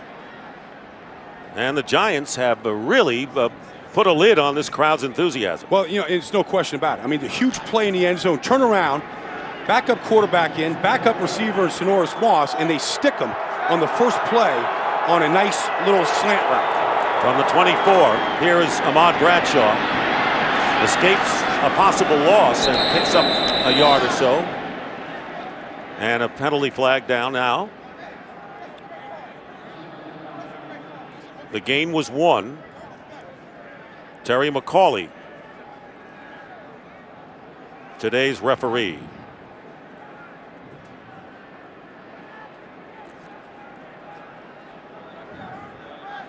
A lot of explanation on this flag. Illegal block in the back. Offense, number 66. 10-yard penalty, first down. David Deal, the reliable left tackle And I almost hate to even mention his name on the illegal block there, because David Deal has sailed the last 2 years at left tackle almost under the radar, unnoticed, but he has been the biggest part of this offensive line. The question they had going into last season, who would play left tackle? He's played it and played every snap there over the last 2 years. And obviously disagreeing with the call is Tom Coughlin, and they'll place the ball back on the 34-yard line. Giants with a 6-point lead over the Vikings beginning the fourth quarter. Dick Stockton, Brian Baldinger, and Laura Open. First and 20 following the illegal block in the back. And David Carr, running almost right into a Viking defender, escapes him momentarily and finally is put down by Kevin Williams after a pickup of a 1. There's the story, only 1 turnover, but the Vikings were threatening to possibly regain the lead, Baldy, but Butler's interception took care of that. No question about it. I mean, it came at a bad time, almost a kick in the stomach to the Vikings, to their offense, to the crowd right now. It's up to the defense right now to make a play, get the crowd back in it, and stifle this drive by the Giants. Madison, by the way, went into the locker room for lower leg x-rays. Here it's 2nd down and 19 from the 33, and a low pass to Bradshaw from Carr. Not much Carr can do with that. And he's at the 35. It's interesting, Dick. If you look at where Antoine Winfield is now, after giving up the touchdown pass to Dominic Hickson, these corners now have fear. You called it. Yeah, and then here's Cedric Griffin. He's backing off. You just have to get stung one time on a key play, and all of a sudden you think it could happen again. I guess that's why teams go deep on the first play of the game, even if it's incomplete. It's always a good strategy. Get those guys in the heel, get them thinking it could happen all day long.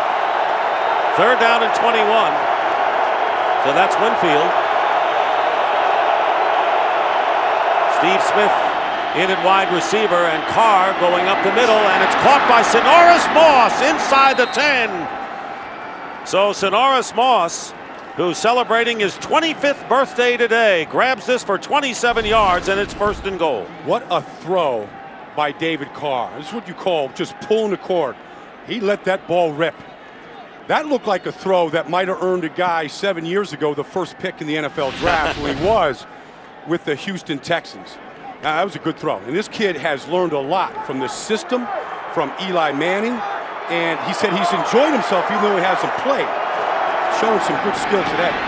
Pitch to Bradshaw, who was hit by Winfield immediately. And his father-in-law, by the way, David Carr's, is a Bear fan. So yes.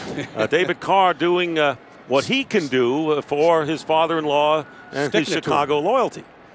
Sticking it to the father-in-law. Might have happened a few times during the holidays here when families get together. Sure. 16-10 the score. Here are the Giant team leaders. Vikings had a 10-0 lead. 3 Carney field goals cut it to 1, and then David Carr, in relief of Eli Manning, hit Dominic Hickson with a touchdown pass to give the Giants the lead. But the Giants threatening again on 2nd down and goal, and here's the pass, and it is caught by Steve Smith. Tough catch in a crowd inside the 5, down to about the 3. It was a tough catch because it was on his back shoulder as he was getting lit up. Ended up on his backside. But they had spread the field, 5 wide receivers here. Here's Steve Smith going to come right in the middle against Chad Greenway.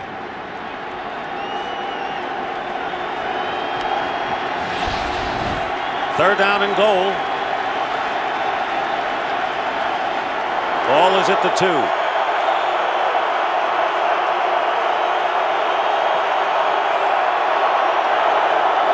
And here's Carr with a fade and attempting to get it to Toomer. And covered well, not that the pass was on the mark, by Winfield, bringing up 4th down, and the Giants will send their field goal team on. That was a bad throw or a bad timing with the route. But nonetheless, the Giants here with a golden opportunity to go up 2 scores. And David Carr, after the interception by James Butler, does a good job of getting Carney down here in position for his 4th field goal today. It'll be a 20-yard attempt by Carney, whose long one today was 51 yards.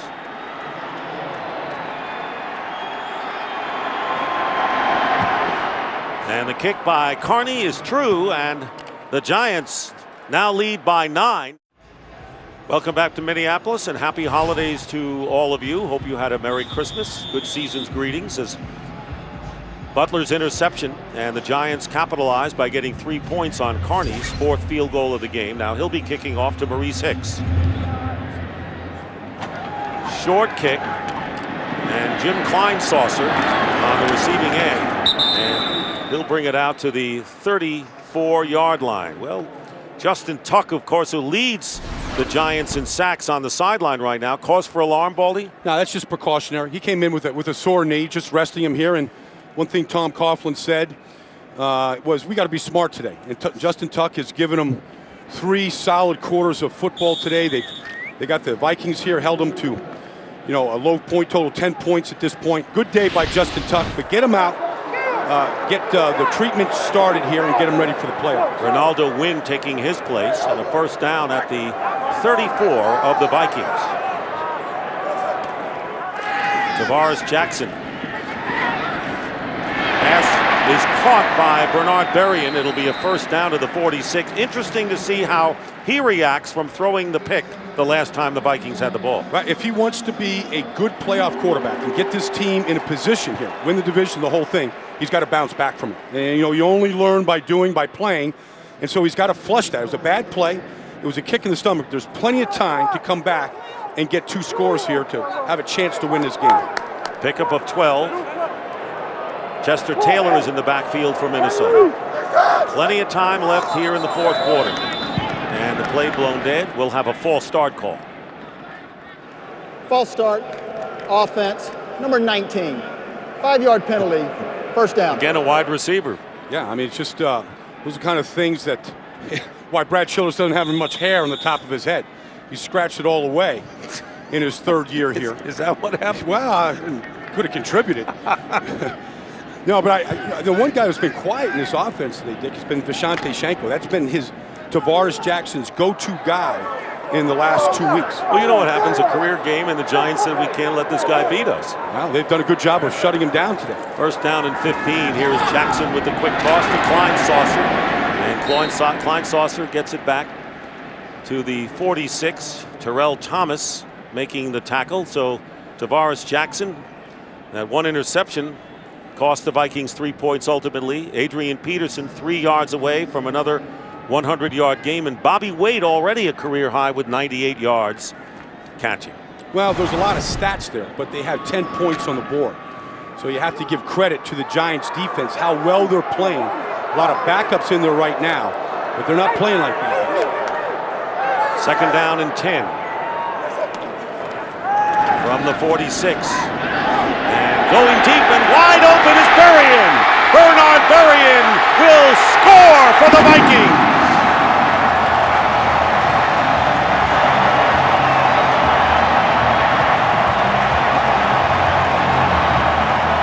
How's that for a reaction after the interception by Tavares Jackson? Well, the defender fell down. On the outside, you're going to take a look by Terrell Thomas, the rookie, who fell on that hip turn, and give credit to Tavares Jackson for recognizing it and then throwing it to their big play receiver, Bernard Berrien, who leads the National Football League with over 20 yards a catch. But he came back aggressively. Yes, he did, and they had to. And that's the part of the Tavares Jackson's game that doesn't get enough attention, and they don't use it enough. Ryan Longwell with the extra point. The 7th touchdown catch of the year by Berrien. So the Vikings in a hurry go 3 plays and 66 yards. And Berrien, who caught only 1 pass to that 4th quarter point, has 2 catches, including the big score. Well, when they want the big play, that's where they've looked throughout the season. They got him against the rookie, Terrell Thomas, who fell down, and they made him pay for it.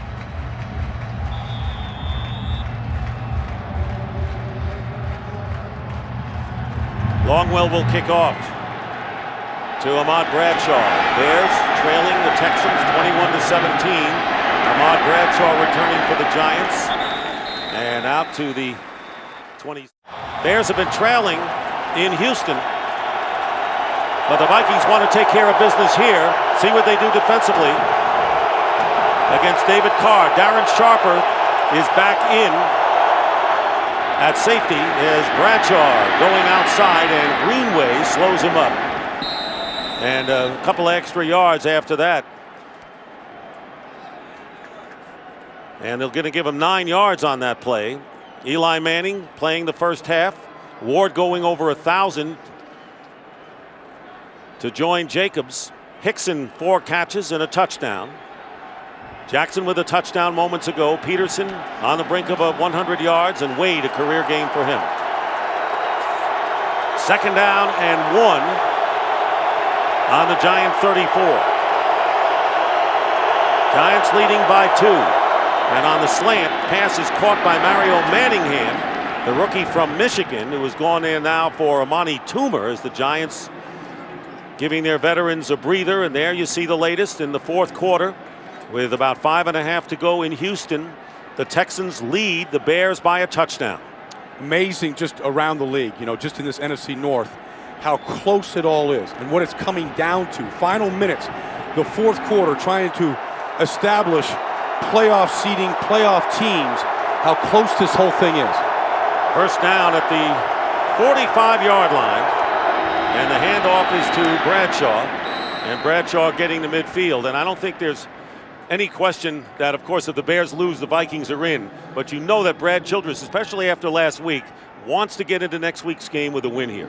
You don't want to back in. I mean, yeah, you would get to 9 wins, you would win the NFC North, but it's a hollow feeling. Nobody would be celebrating in that Viking locker room. That's not the way you want to get ready for the wild card weekend next weekend, because right now the Giants are playing backups in there. They have a chance right here to stuff them, but I mean, David Carr's played well, backup offensive linemen, receivers.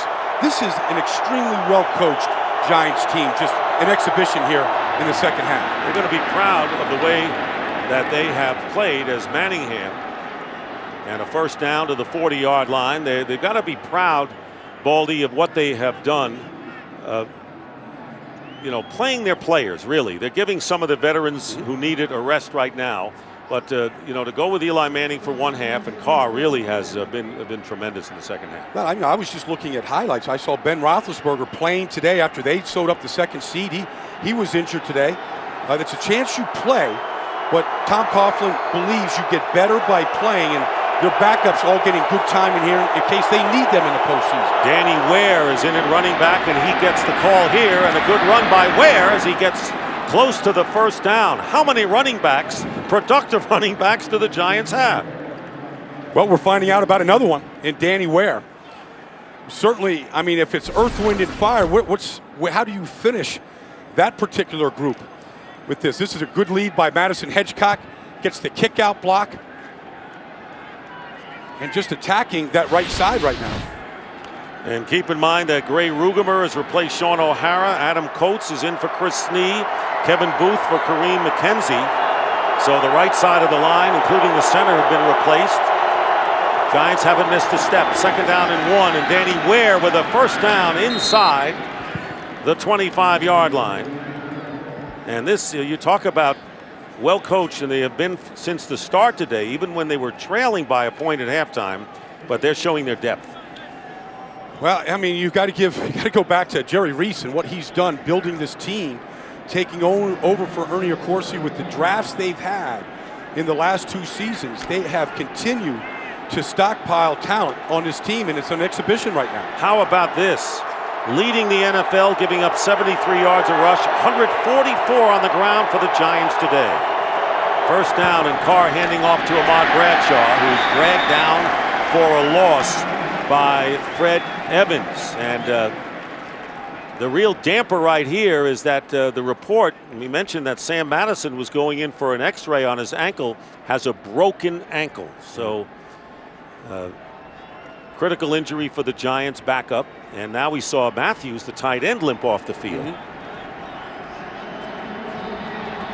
Under 5 minutes to go in the 4th quarter. Darcy Johnson replaces Matthews.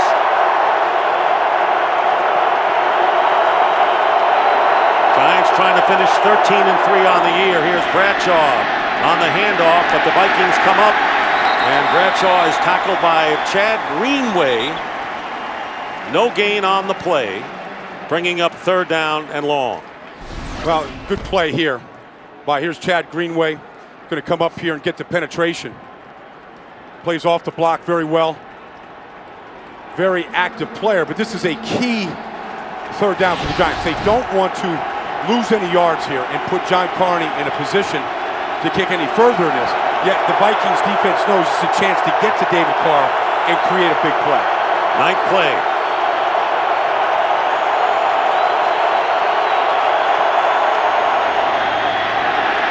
Carr gets away and has no choice, ducks down at the 30, so the Vikings put the clamps on thanks to Greenway and Ellis Wims, the backup defensive tackle. Loss of 2 on the second sack. Well, you know, they do a good job of just chasing and keeping David Carr in that cup, not allowing him to escape, which he's very good at doing. A little conversation with Kevin Gilbride about what he was looking at, but forcing another John Carney field goal. And it's going to be a long one. Carney is 4 for 4 today. This will be a 48-yarder. At field goals from 51, 42, 30, and 20.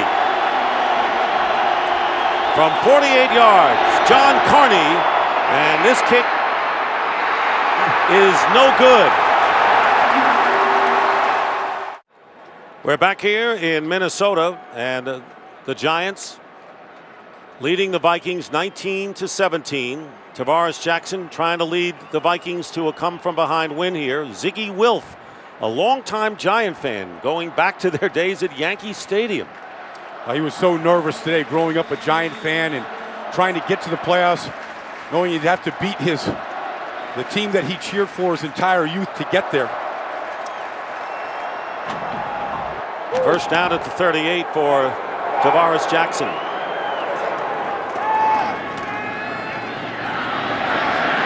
Bounces out of trouble and slings it to Berrien.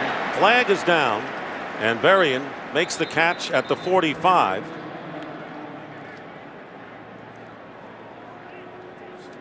So Terry McCauley will unravel the penalty here.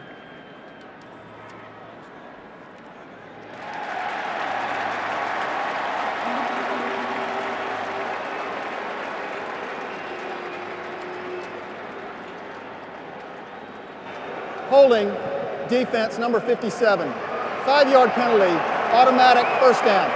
Chase Blackburn.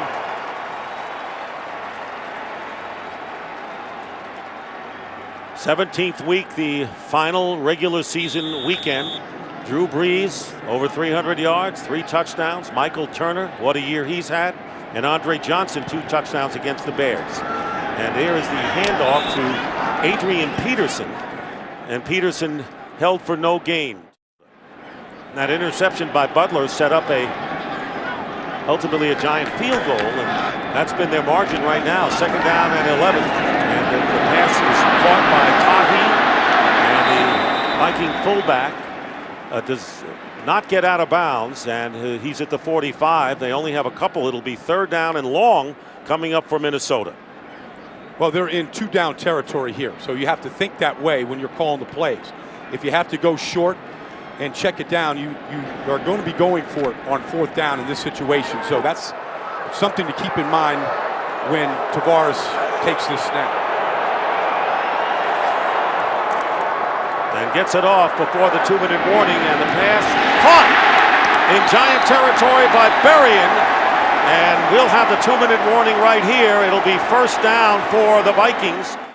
We've had the 2-minute warning, and for the record, the Giants have all backups in the game. Dave Tollefson, Jerome McDougal, and Jeremy Clark and Jay Alford up front. Alford did start the game, but the Vikings trying to win the game against the Giant backups, and boy, they have played hard no matter who they've had in there all day. Here's Peterson going outside, cutting upfield, and getting inside the 40-yard line. Each team, by the way, 2 timeouts remaining. No matter what happens here, Dick, no matter what happens, I mean, the Giants came here to play to win the game, and all backups in there now. No matter how this finishes, Tom Coughlin is going to feel as good as you can if they should lose the game by how hard they've played and coming here to do what they wanted to do. No question about it. They had no real reason playoff-wise to be worried about this game, and they have played very hard. And here is Peterson for a couple of yards. By the way, Adrian Peterson has gone over 100 yards for the 10th time this season, and will have a timeout called by the Vikings. So let's take a look at the #1 seed when we've gotten to week 17. The previous 4 #1 seeds have lost, but the Giants are holding on right here. Want to thank some people who were part of our broadcast team, production and technical all year. Game produced by Bob Stenner, directed by Sandy Grossman. The associate director today is Neil Gallo.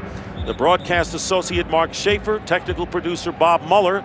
The technical director is Rick Tugman. The tape supervisor Michael Nathanson. The audio supervisor Pat Lucatorto. The studio was produced by Scott Ackerson and directed by Bob Levy. The associate director in the studio, Stephanie Medina. The highlight coordinator, Janice Kazaza. The studio technical supervisor, Jack Simmons. Supervisor of remote field operations, Jerry Steinberg. The senior producer is Bill Brown, and the executive producers of Fox Sports are Ed Gorin and David Hill. Thanks to Rick Odioso, Gareth Hughes, Chris Visser for their work in addition. Vikings 1 timeout left. It'll be 3rd down and 2. Tavares Jackson completes it to Vasanti Shanko. Only his 2nd catch of the game, but it gets the Vikings a 1st down at around the 30. And look at the emotion of Tavares Jackson on that play. It kind of says it all. He knows he's now in field goal position. Nice touch on the ball to what has quickly become one of his better targets in Shanko. And by the way, the second game of our doubleheader, the Cowboys and the Eagles will be seen in the New York area. Under a minute to go, 1st down, and here's Adrian Peterson. And Peterson knocked back, and it's Terrell Thomas. But with a huge lead by the Houston Texans, the Bears headed for defeat, it appears right now. And the crowd may be aware of that fact. Well, a lot of confusion here because they lost yards in the play. They need to gain some yards in this play with the clock really ticking down. Now they burn a timeout. They may not have time to even run a play. 9 seconds remain, and the Vikings have used their last timeout, and that wasn't a pretty piece of game management right there. Well, that was horrible. That was a waste of over 20 seconds by Brad Childress, the play caller, where after Adrian Peterson lost 3 yards, they may not have a chance here, but to put their Ryan Longwell out there to go kick the game winner, potential game winner. Right now, it would be about a 50-yard field goal for Longwell after the loss. And you're right, a tough spot to put his career long is 55, by the way. Tough spot to put him in here. Well, it is, because now if you take a shot with Tavares Jackson, you have to, and they're not even going to take a chance. I mean, Tavares Jackson could throw the ball to the sidelines, maybe gain a few yards, but if he's tackled in bounds, the game is over and you lose. No timeouts left. So here is Ryan Longwell, who is 5 for 5 from 50 yards or beyond this season. Will try to win it for the Vikings with 9 seconds left. Officially, it'll be a 51-yard attempt. Giants leading the Vikings by 2. And remember, the Giants have 2 timeouts left, and they're going to use 1 right now. So even in a game like this, Tom Coughlin will relax. freeze the kicker. Yes, Huh? well, you know, you coach it to win it. So you do what you think you need to do to give yourself every advantage. But what a week for the Giants. I mean, it's a holiday week. It's overtime to beat Carolina last week. He probably needs a week, you know, just because he's so drained and getting ready for the playoffs. Coming up next, the big one, the Cowboys and the Eagles in Philadelphia. The Cowboys control their own destiny. A victory for them will clinch a playoff berth. And right now, the Bears are trailing 31-17 with a minute and a half to go in Houston. And right now, Tavares Jackson has gone on the field, and Longwell has come out. We're going to try and catch the Giants in a quick switch here and get a quick play in. Look at the scramble going on in the Giant defense. Players coming on, and they haven't blown the ball ready for play. Giants still have 1 timeout left. Here is Tavares Jackson, throws it away with 5 seconds left. Well, Brad Childers tried to sneak a play in there with the Giants field goal block team out there. And really, it wasn't a bad idea. It was just horribly executed. I mean, you went to the near sideline. The ball was thrown so far out of bounds, you never had a chance. And the Giants still have one timeout left. And this will be a 50-yard field goal. Vikings trying to win it here. And the Giants will use their third and final timeout. So Ryan Longwell frozen twice in the last 10 seconds of this game. Giants out of timeouts. What a way to finish the regular season. And what a season it's been, because there have been nail-biters like this throughout the year. But for Brad Childers, who desperately wanted to beat this Giant team and win without ever allowing that Chicago-Houston score to be posted inside the building, win it, and feel good about themselves getting to the wild card next weekend. Well, this is where we're at. If Longwell makes the field goal, this place will erupt. Yes. Because it doesn't matter what happens in Houston. But if he doesn't make the field goal and the Giants end up winning the game, they're just going to have to hold their breath for another minute and a half with a big lead for the Texans. So here it is. Can't stop the clock anymore. It'll be a 50-yard field goal. And here is Ryan Longwell's kick to try to win it for the Vikings. And the kick is good! The Vikings have won it and clinched the division championship. Final score 20-19 over the Giants.